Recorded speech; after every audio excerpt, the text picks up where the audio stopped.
Okay, good morning, everybody, and welcome to this breakfast meeting at the Royal Academy of Engineering Sciences, IVA. We arranged this breakfast from the IVA's Entrepreneurship Academy and iHub. And a very important, interesting topic is what can we learn from California Innovation System, and how can we do something about it in Sweden?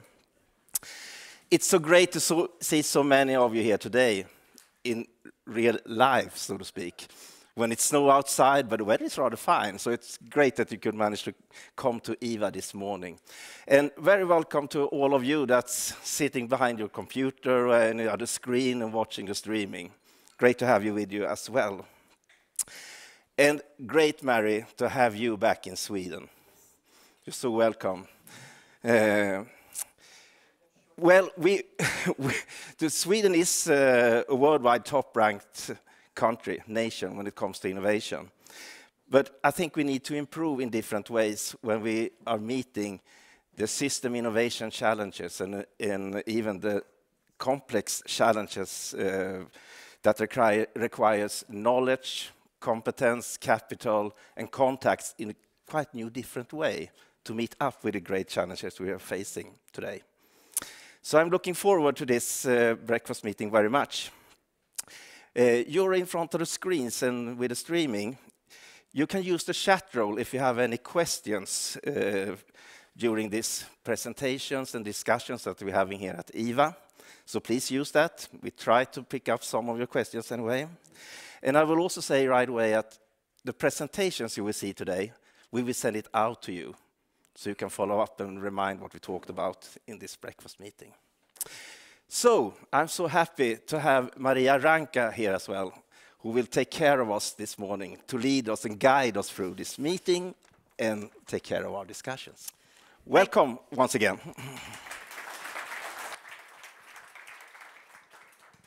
Thank you, Johan. Thanks for that kind introduction. Super nice to be at IVA this very snowy morning, and glad that all of you who are in the room actually made it here, because it was kind of icy.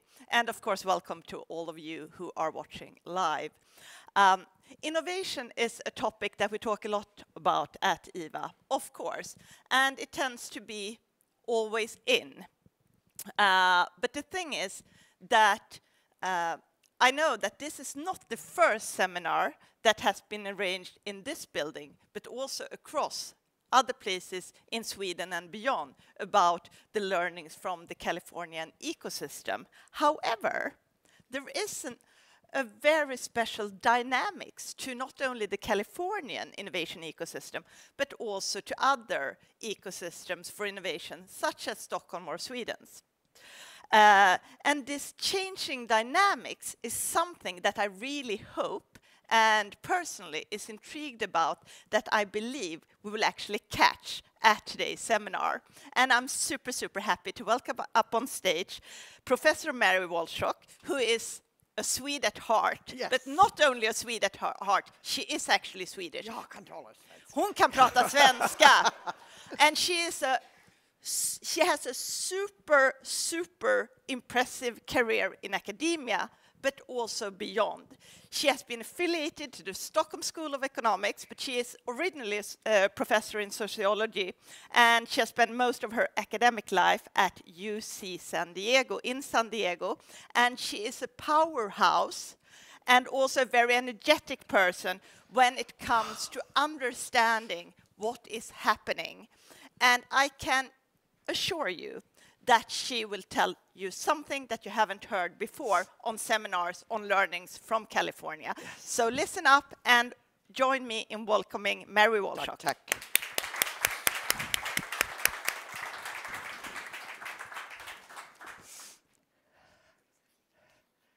So I'm worried I'm going to say a few things that might make people in this room unhappy. And if you read today's Dagens Industry, thank you very much for showing it to me. It has a table on the decline in innovation in some of the hottest areas of the United States. Where I come from, it was 1%. In the Silicon Valley, it was 44%. And so I want to talk to you about why we're seeing these shifts. And I have 5 data points I want to start with, because then I'm going to be philosophical for about 10 minutes. And then hopefully we'll have some good conversation. Last year, a major think tank that follows technology, innovation, business creation, and job creation in Washington, D.C., reported that 80% of the new jobs and the new companies and the new jobs in the science and technology sector in the United States came from 5 regions. This created a lot of stress in Washington, D.C. North Carolina wasn't on the list. Texas wasn't on the list. A lot of places you would think should be on the list weren't. 4 of them were on the west coast of the United States: Seattle, San Francisco, and San Jose. They differentiated between San Francisco and the Silicon Valley, San Diego, and Boston. Where's the University of Chicago? Where's Princeton? Where are these other places? They weren't on the list. So in 10-year period, new companies that create jobs, high-wage jobs that have an incredible ripple effect on a regional economy, were concentrated in a country with 340 million people in 5 regions. This is disturbing if you care about equity and inclusiveness, which many of us do. A second data point is during the pandemic, and read the Doggins Industry piece today, there were differential impacts on these regions. And actually, the Silicon Valley and Seattle saw major declines. But again, they're very, very high performers. So a major decline in the Silicon Valley means it probably looked like San Diego, which only had a 1% decline. Here's the paradox. In that pandemic year, and boy, I just got this from Deloitte literally yesterday, 4.5 billion in venture capital in San Diego in 2022. 200 of that, Carl, was with for Connect companies. So not 10 or 20%, but a significant percentage. Basic research funding in San Diego went up to 3 billion. We're talking about a city that's no larger than Stockholm. And part of the reason it went up is there was 400 million within 18 months of new research dollars related to COVID and to personalized health. But what this I'm describing to you is an exceedingly flexible entrepreneurial research culture and business culture that was able to pivot in the face of a crisis and, if you will, take advantage of an enormous amount of federal largesse. Now, I'd like to tell you 2 other things that I consider sort of negative about the context, because I told Maria I want to talk about the context, because you won't understand why I'm emphasizing what I'm emphasizing without understanding this data. The other thing we know, and I know a lot's been written in Sweden about the increased investments in both China and India in fundamental research. In the United States, we used to walk around, oh, the Chinese, they just imitate. They're not competitors. But their annual research allocations are significantly larger than the United States, and I think possibly the European Union now. And they're building fantastic research universities. When I was first speaking with you, I was talking about all these wonderful immigrants from China and from India who were the leaders of the tech companies and represented the chief engineers and the technical personnel. Those numbers are declining. They're still significant, but they're declining. And it may be happening in Europe. And the last piece of data to share with you, and then you'll know what my punchline is, 60% of the children in public schools in California are Latino, Black, Asian, and immigrants from sub-Saharan Africa, from the Middle East. We have a social diversity. And if you think, if that's what the 5th grade through the 12th grade looks like, what does university and PhD programs look like? What will be the character of the workforce for the innovation economy? So I'm going to give you my punchline to begin with, and then I'm going to share my argument.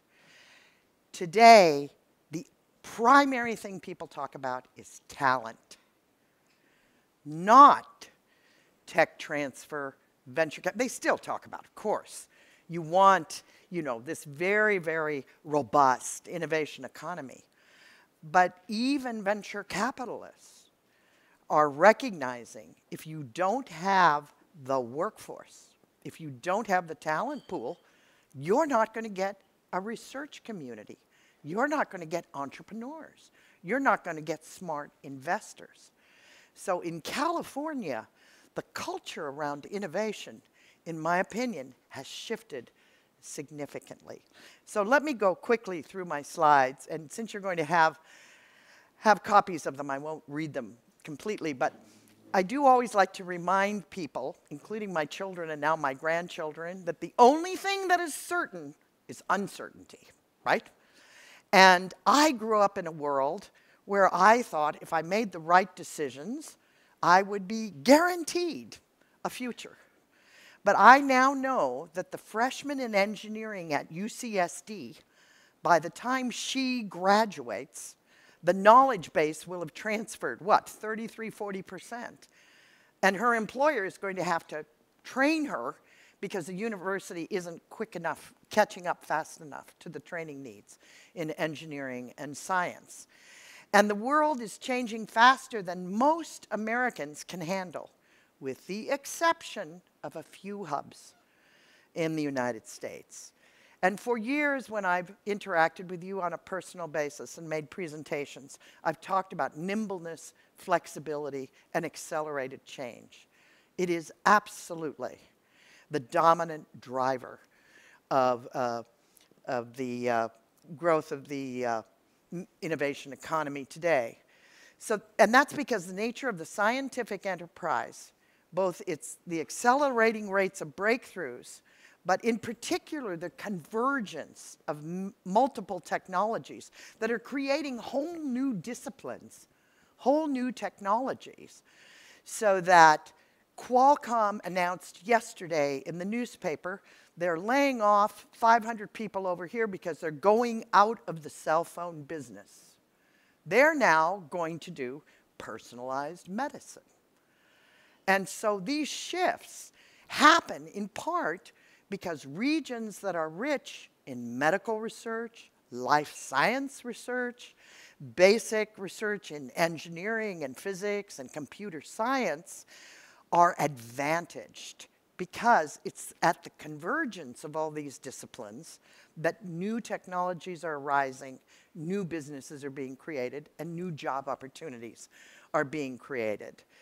And part of the reason you saw only 1% decline in San Diego is on the Torrey Pines Mesa. All of those disciplines, all of those sorts of companies are agglomerated and bumping into one another all the time.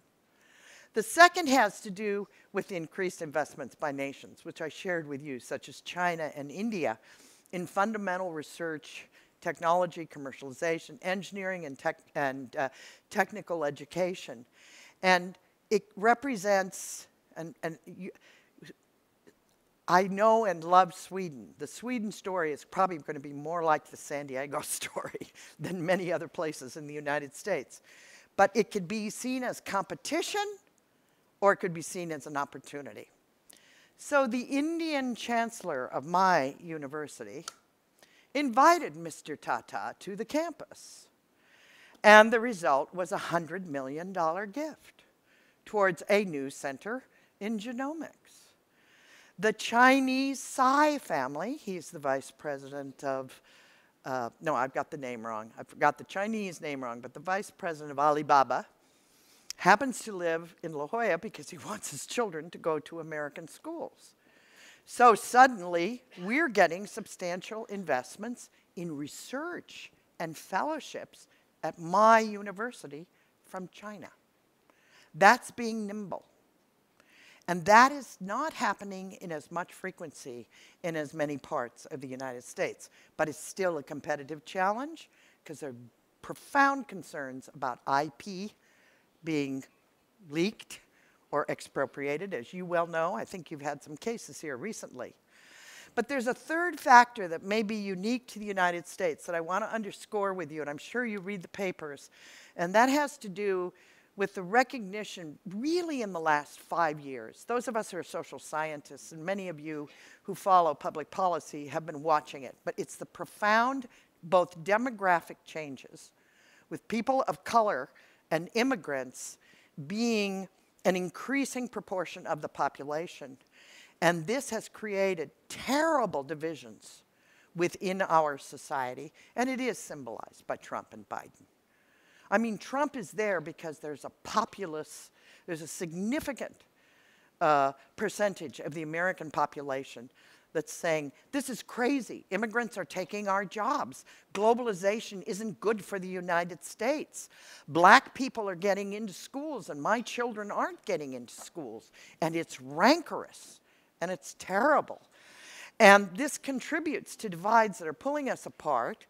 And so there are major efforts, even in defense contracting companies, to create pipeline programs for first generation and minority kids. A lot of philanthropy people. You knew Bill Rastetter, who built IDEC. He put $3 million into a program to assure that African American high school kids get laboratory experiences in life science companies in San Diego. This is 15, 16, and 17-year-old inner city kids. So there's been a shift in where people feel they need to make their investments. And so this context in California, I think, and California is where the world comes to see the future, some of us say. So if you believe that, it's certainly the future of the United States. I don't know if it represents the future of Europe or Sweden. So all of these converge, sorry for the typo, into a new environment for innovation in the United States, a dawning realization that if we as a nation do not have a robust talent pipeline graduating from high schools, colleges, and universities, particularly in health, engineering, computer science, basic science fields, we will not have the researchers, the innovators, the entrepreneurs needed to sustain the innovation economy moving forward. And as the international pool of, I think I already made this point, is growing, particularly in China and India, the United States pool of talent is uncertain. I don't think it's growing in Europe either. I think engineering enrollments, science enrollments, math enrollments are either flat or down in Europe as they are in the United States. And kids still going to business school and into finance. But what innovation economy needs desperately is engineers and scientists and computer scientists and mathematicians. So there is a renewed focus on public policy. So Maria asked me, so what does this mean for place? All right. I've spoken with this group before about how, in my opinion, understanding innovation means you need to understand research, development, and deployment. And deployment may be a big pharmaceutical company in Indiana that acquires a company that's very, very promising, that can produce billions of dollars based on research and development in San Diego or San Francisco or Memphis, for that matter. But the research activity and the development activity are contact sports. They're face-to-face. So everybody says, oh, they're leaving the offices. No, come to my campus. Look at what's going on in the laboratories. Come and look at the companies. So that place becomes increasingly important if you're in R&D, not necessarily deployment. You understand what I mean by deployment. Manufacturing, marketing, distribution, a lot of that can be done remotely. So that we found, even in the post-COVID environment, hands-on experiences, learning opportunities, mentoring, coaching, and face-to-face activities, particularly if it's a diverse talent pool that needs special attention, contribute to the development of the pipeline needed. And it's also the case that as new disciplines arise out of convergence, that's in part because creativity and innovation depend on the intersection of different fields and different forms of expertise. Sitting in a room like this and shared activities among multi-talented networks. So you get fresh ideas, new technologies and market potentials. And at the same time, you have continuous learning. I want to repeat an example I know I've used here in the past. And that was when I was approached, and Boo will know this, by a company called Illumina. It was back, I think, in 2008 or something, when Qualcomm was doing a lot of layoffs of their engineers. But the vice president for research asked to have a meeting. I ran a large extension, continuing education program at the university. He said, Mary, we need computer scientists at Illumina. And I said, well, Qualcomm's laying off hundreds. Oh, they're not competent. They don't understand genomics. They don't understand life sciences. You need to start a training program to retrain them so they can be hireable. And these are MIT engineers and University of Chicago, well, not Chicago, but University, Berkeley, and very good engineers working at Qualcomm and computer scientists.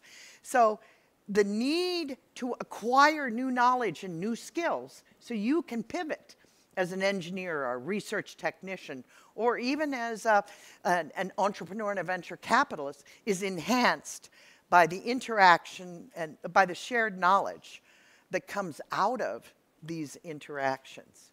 So specific examples of this character, and if there's time, we'll talk about it in the Q&A. UC San Diego has started a whole new center, which they call the Innovation Hub. And it's a center for innovation and entrepreneurship, but it received $3 million from the National Science Foundation to develop programs, particularly for first-generation and minority kids. So targeting diverse undergraduate and graduate. Even Connect, Carl Johan, got a $2 million NSF grant to create something called Connect All. And they've hired a Latina woman. If you ever come to San Diego, you'll meet her. She's a tiger, Regina Bernal. And she's been doing all kinds of programs in the Latino community. And I mentioned earlier Bill Rastetter, who was one of the founders of IDEC, which was the developer of Rituxan, an important cancer drug, which was eventually acquired by numerous companies and now has been absorbed in Biogen, which is one of the major biopharma companies in the United States. He put $3 million of his own money into a program. So these are examples of how people, the earnest capital that's going to invest in talent.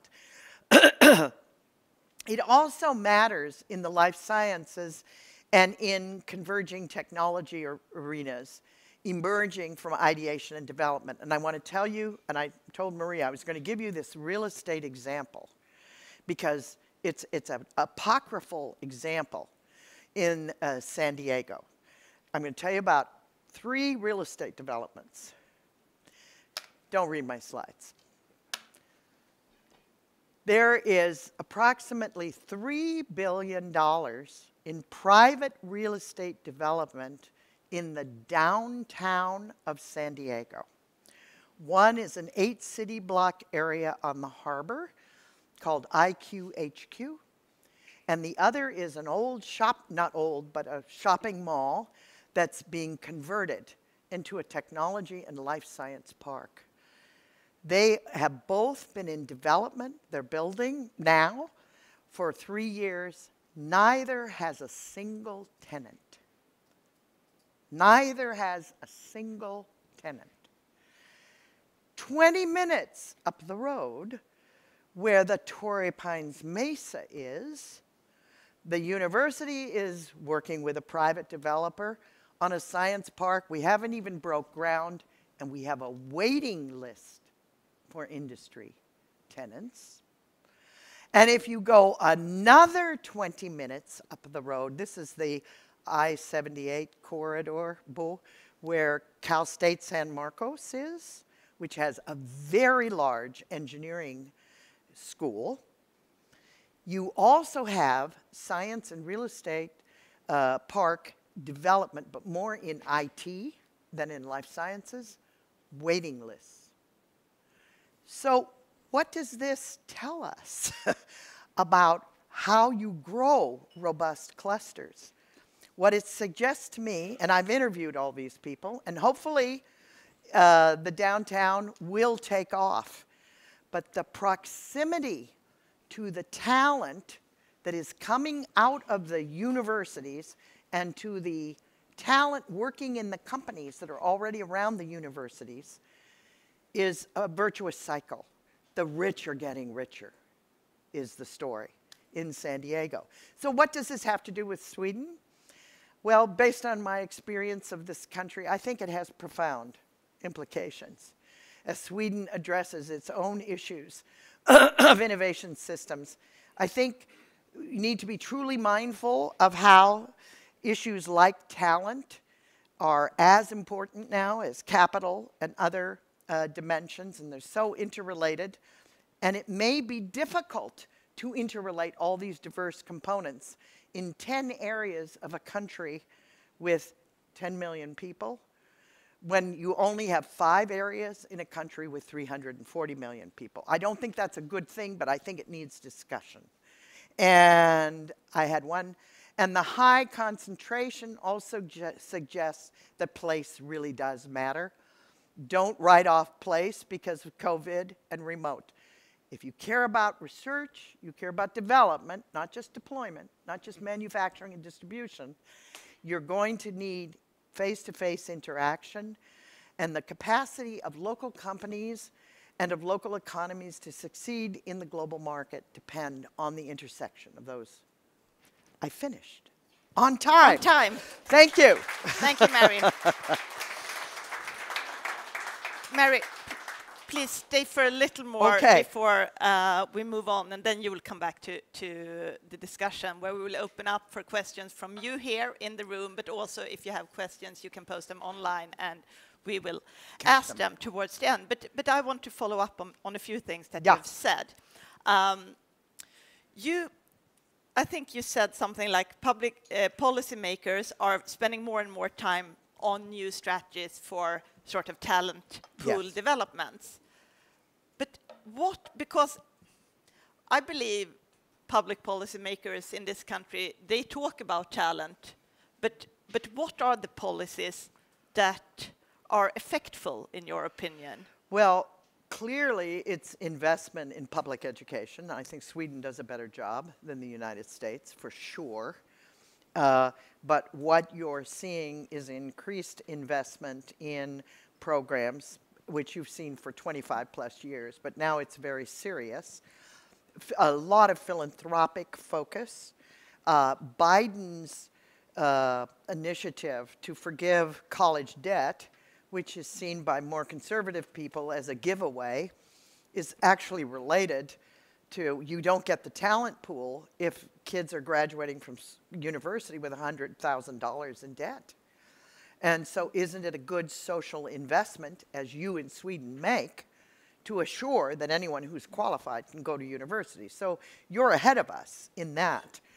But I think there's also a growing number of programs in the summers that are funded by federal government and foundations for minority youth and for women in engineering and science, to give them that extra leg up they need so that they can succeed in universities.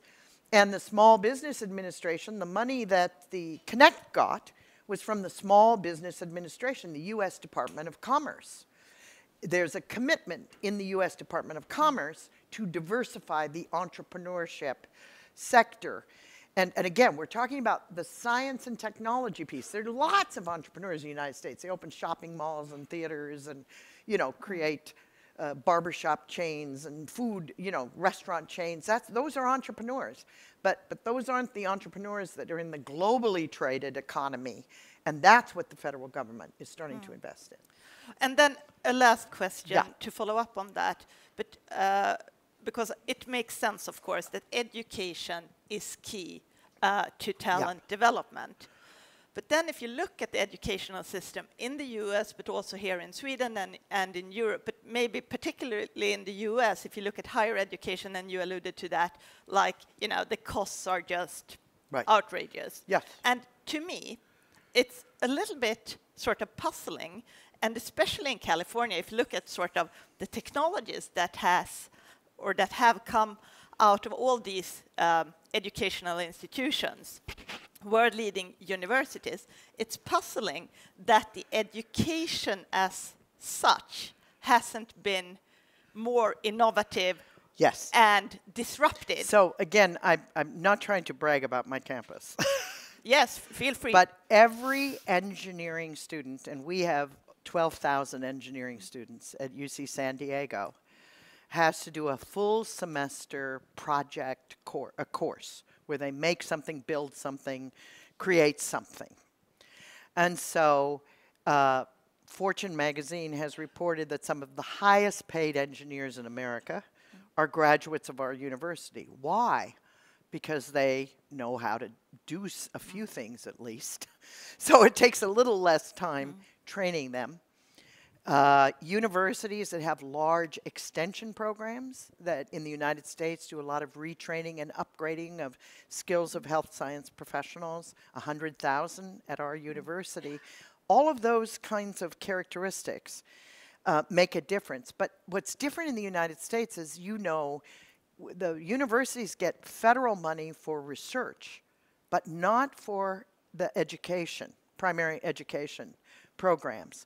And so the states and even the chancellors of universities can choose, academic senates can choose to shape their curriculum and their outcomes with much more freedom than if you were in New York or Illinois or other parts of the United States. So this local control means that a chancellor can say, these are the industries that are merging.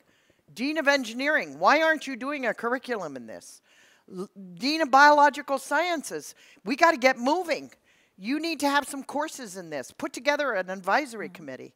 So regional place in the US context, you can actually make a difference in place because you're allowed to make decisions and allocate resources. Thank you, Mary. Yeah.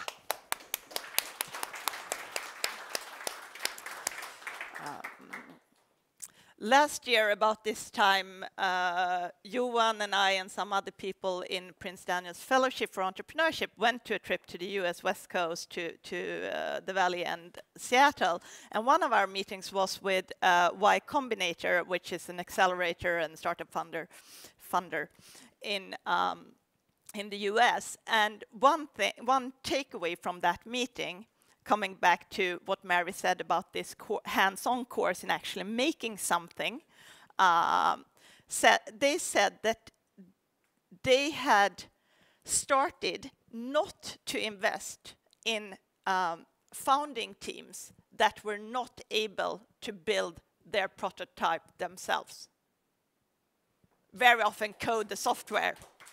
And I've actually thought a lot about that since I'm an angel investor myself, when I've looked at cases during the last 12 months. Now we'll try to link this to Sweden and to the need for more of system innovation in order to meet the huge challenges that society is facing at large with climate change and so on and so forth. So I'm happy to invite Magnus Bårdén, who is the director of iHubs, which is one of the co-organizers of this seminar, to talk a little bit about what's going on in Sweden right now. And I know, which is intriguing, that he has a call to action for all of us. So we are actually welcome to contribute, and Magnus will tell us how we can do it. Welcome. Thank you. Tryck bara fram där. Yeah, okay. Hi, everybody. And thank you, Mary, for a great presentation, very inspiring, really. But I'm going to talk about, and I think about what you said about place. Place connected to system innovation in Sweden, really. Because if we're going to solve our great complex challenges in the society, we need all to collaborate.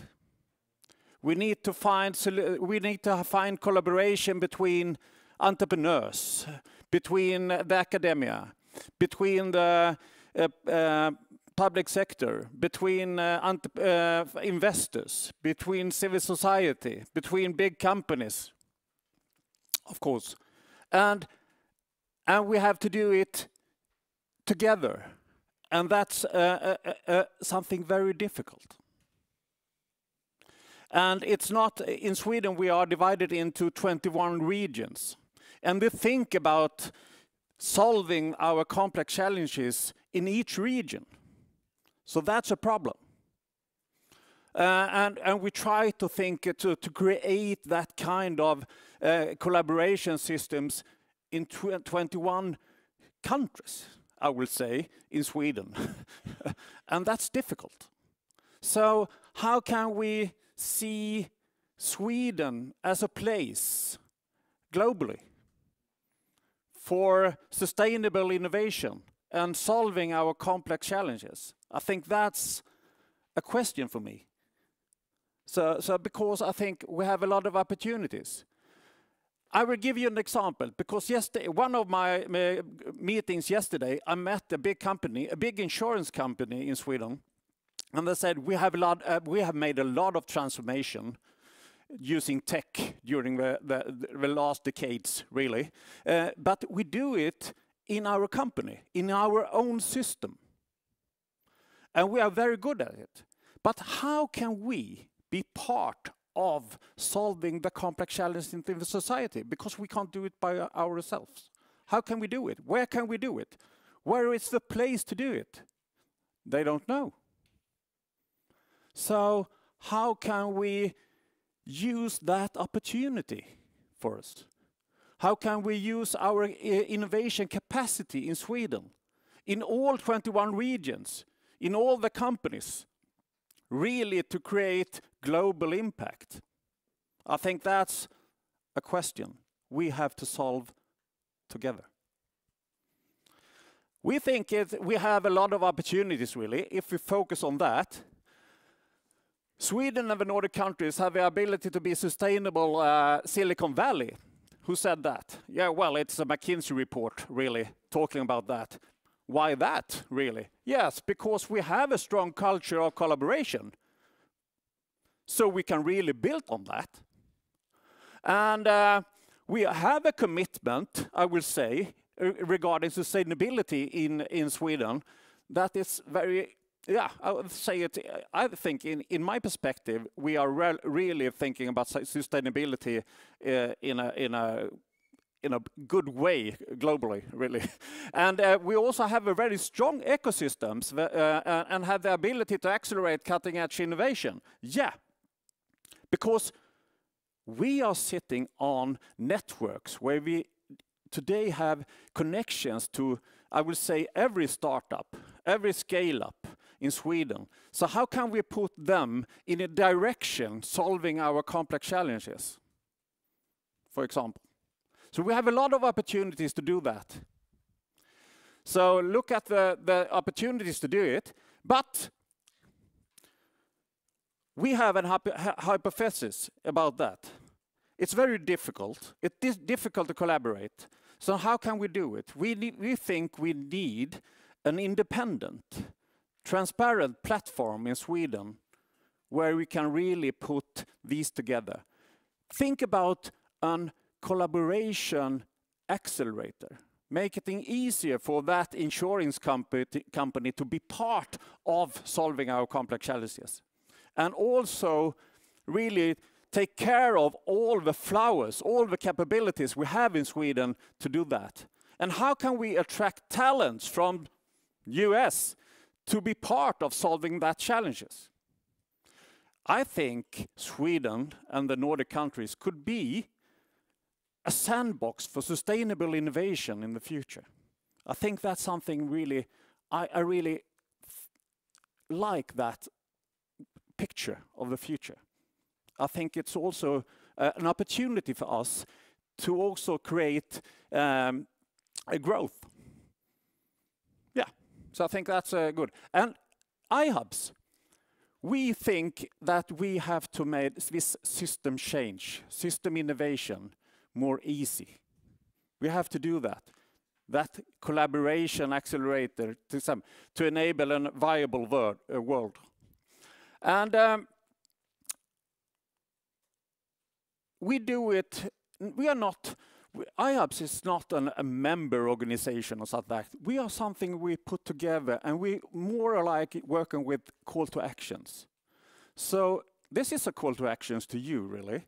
Because if you want to join our community when it comes to system innovation, then we have put our way forward already in a better place, really. Because we are, if we can work together, build that community, making it more easy to work together, then we have a possibility to do that. So join iHubs community when it comes to system innovation if you are interested in and working together about that. So that's a call, what we have. We're also looking now for about 10 or 15 experts in Sweden and in the world, really, when it comes to system innovation, because we have to put these together. So we can create a change lab in Sweden, really helping companies, helping public sector, helping academia working together, solving these challenges. Because that kind of change lab, as we see at Stanford, for example, Global Change Lab, we have to have that in Sweden as well. So we are really looking for you experts when it comes to that, creating that change lab in Sweden. So that's something we do in iHubs. And we also have a lot of using the talents. So just now we have different calls about future precision health and InTech talent attraction program between Sweden and Silicon Valley. So we are working with how can we make it more easy to collaborate between companies in Silicon Valley and coming into the Swedish market and the Nordic market. And on the opposite, Swedish companies really be using United States and Silicon Valley developing their business. So that's 3 calls to actions, we think now, and they will be many to come when yeah. So, and just to tell you that just now, you know, the Bifrost Summit conference in Silicon Valley are and now ongoing, and iHubs are one of the partners there.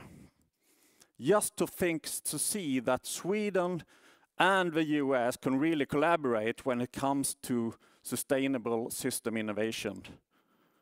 And now we are talking about sustainability and mobility in Silicon Valley. So that's why we are really engaged in putting these actors together. Thank you. Thank you, Magnus. And while Mary is getting ready to come back up on stage, I will ask you, if you had a wish list with 3 priorities to this, you know, to realize your vision, concretely, what's on that wish list?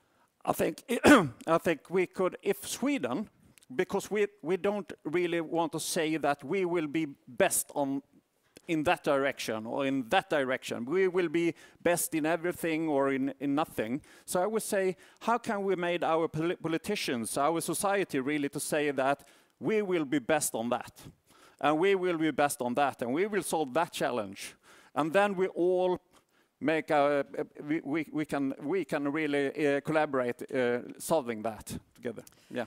So that's one. Okay, that's one.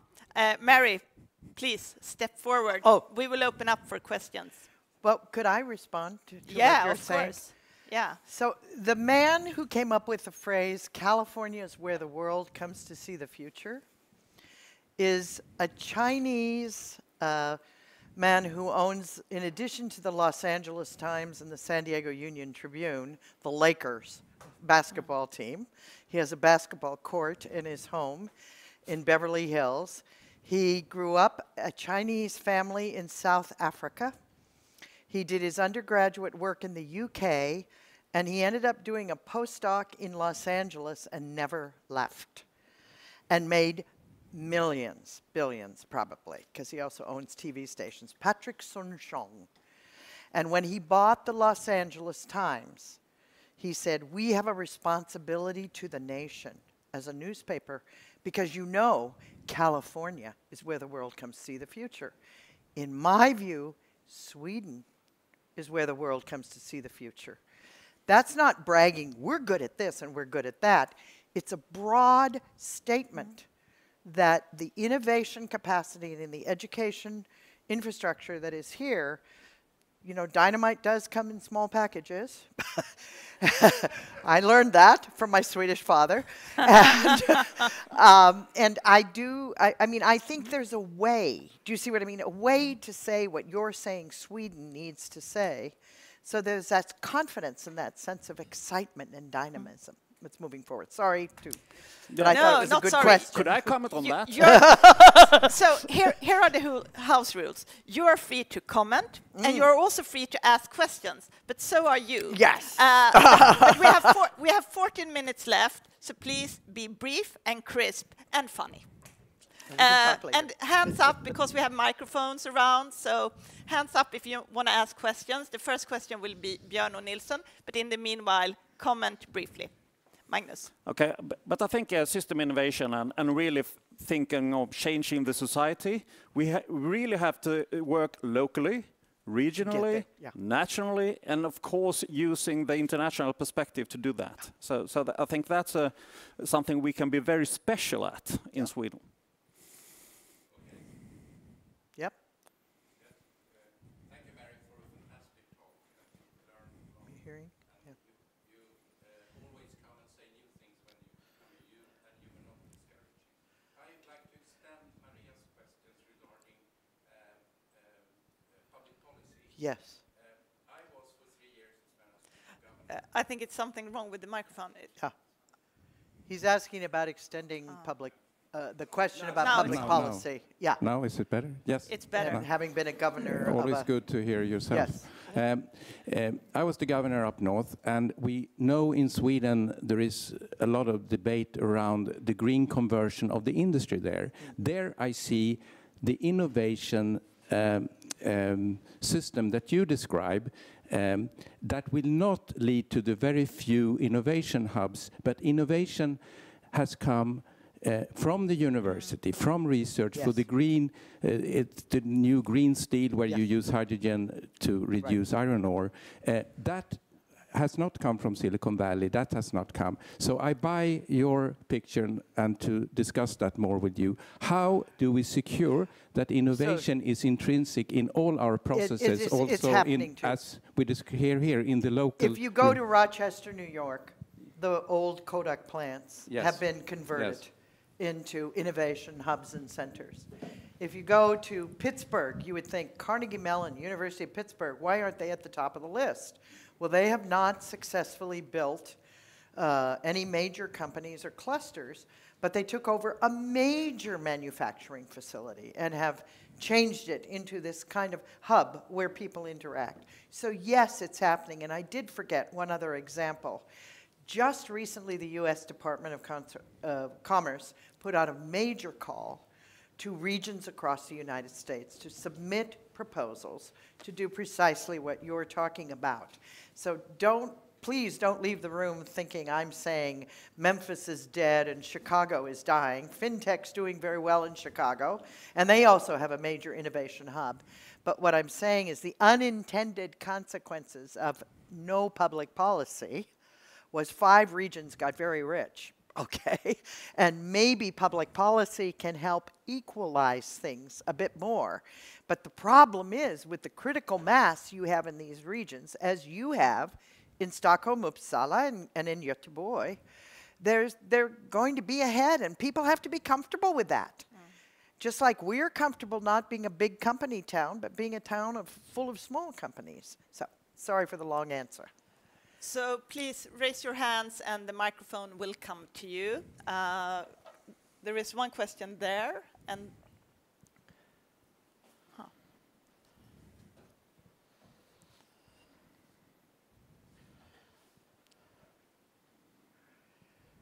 it was Camilla. Oh. the people who sit in the front row of the class. Yeah. Sit on, yeah. Yeah. Thank you. Gorgeous, Mary. How do you change the mindset of the politicians that you evidently really succeeded in doing in San Diego? Yes, but you see, us. there's so much. My impression, I don't know the Swedish environment, but the state has much more influence on education systems, on research funding, on building new buildings and laboratories. It happens at the national level, at the nation level. In the United States, it happens at the state level. And our tradition of philanthropy, combined with more localized decision-making, means that states like California build new university campuses, like they did in San Marcos with the big engineering program. They fund them. And they also invest in building laboratory space. So you don't have to go to the federal government for that. So it's such a different context that I'm not sure how you exercise influence, do you see, in the same way. And people have to be comfortable with the fact that 3 or 4 major centers, like we have in California, have a ripple effect, but they don't, we're learning. There's increased poverty in California. And so state policy is shifting more towards the education and training. And so it's an hour conversation. So I have a follow-up question on what you have mentioned a number of times, and also alluding to Björn's question and your response. We see a lot of places and that believe that they have strong innovation systems, and things are certainly happening in a lot of also smaller places. But what you have been talking about are these real powerful hubs, right? But are there ways for these other places, the rest, to actually, in a clever way, link in to... Oh, absolutely. Yeah. Yeah, absolutely. And that's what the distributed, what I think the pandemic has taught us. It is, most companies today are a small group of people with 15 subcontractors. And many of the subcontractors must be local, but not all of them. So you could have your accounting services in a rural community online.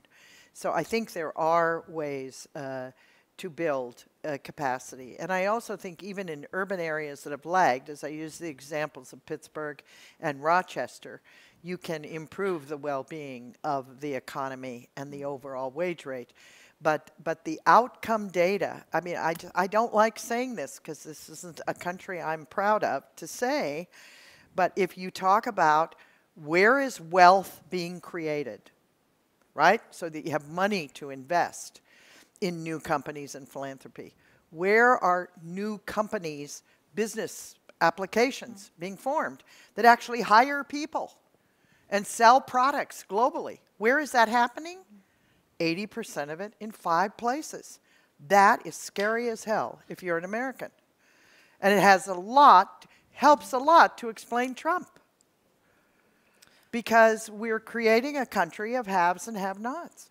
Sweden could, so I think it requires creativity.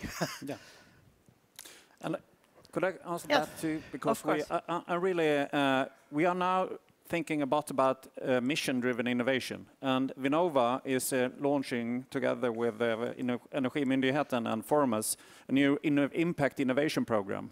I think that's also a way to really use all the capacity in Sweden to really make change. So we have to find new ways. So that's a way to really to Sweden say that we will have good and equal health for the future. How can we do this together? So that's also a way to do it. So when our authorities really promote that. Yeah.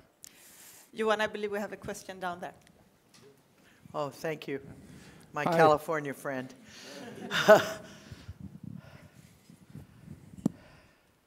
It's on. Thank you, Mary, and thank you for the presentations. I have a question to the two of you. In my last count, California had 19 innovation hubs. In Sweden, we have 1.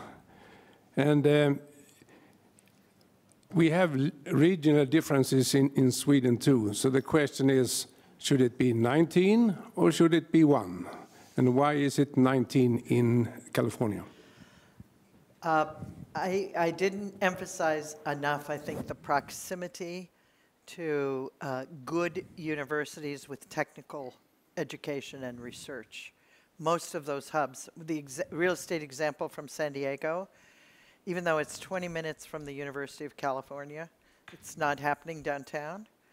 Whereas 20 minutes to the north, it's happening because you have a strong state university that built an engineering program very rapidly. A young university, but really focused on engineering students. So I think it is the institutions of higher learning that are important. And I also think that there's subspecialties. So you don't find that many life sciences companies in the northern part of San Diego County, you know. There are some health IT companies, but it's very much IT, Viasat, logistics companies, that sort of thing. Whereas around the university where the medical school is and life sciences are, you have this incredible biopharma cluster that is just creating hundreds of companies annually. So there are these regional differences, but there's enough variety across the state that supports it. And also big ag tech, as you know, and a lot in aerospace. And California is one of 50 states, but it gets 10% of the federal research money that's allocated. So the very, very competitive research institutions and companies that can get SBIR funds. So it's talent, is what I'm saying. So should Sweden learn from California when it comes to iHubs? It's so much smaller. What is critical mass, Bo? That's the question, right? How many engineering graduates does a region need? How many already existing companies? How much venture capital? I don't know how to answer that. But I can tell you that we're the 6th largest economy in the United States, California. I mean, in the world. Sorry, not in the United States. California is the 6th largest economy in the world. So the question of scale, I think, is terribly interesting. My instincts are you cannot scale to so many in a country of 10 million. That's my instinct. Magnus, 19 or 1 before we end. Oh, I'm so sorry. I took too much airtime. Sorry. Magnus. In my perspective, we have 63 innovation hubs in Sweden. Oh. They're all fragmentized. They are not really working together. So I think we should put some efforts to really think about how can Sweden use that 63 innovation hubs to create a global impact. So I think that's also a perspective from so we have one in Karlstad. You don't know about it, but we have one. And Mary and Magnus, Eva wants to thank you. Oh, thank you. And Eva also wants Mary to practice her Swedish. Oh, so I get a book in Swedish. There is an English version of this book, but I noticed that they want to give you this in Swedish. Okay. It's a newly released book on Swedish innovations that have changed the world. Yes. Tack så mycket. Yeah. Thank you very for much. contributing. Thank you.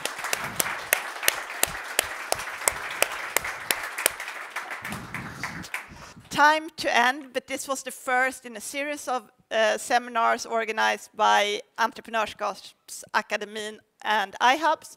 So we will get more invitations and the material will be sent out. Thank you.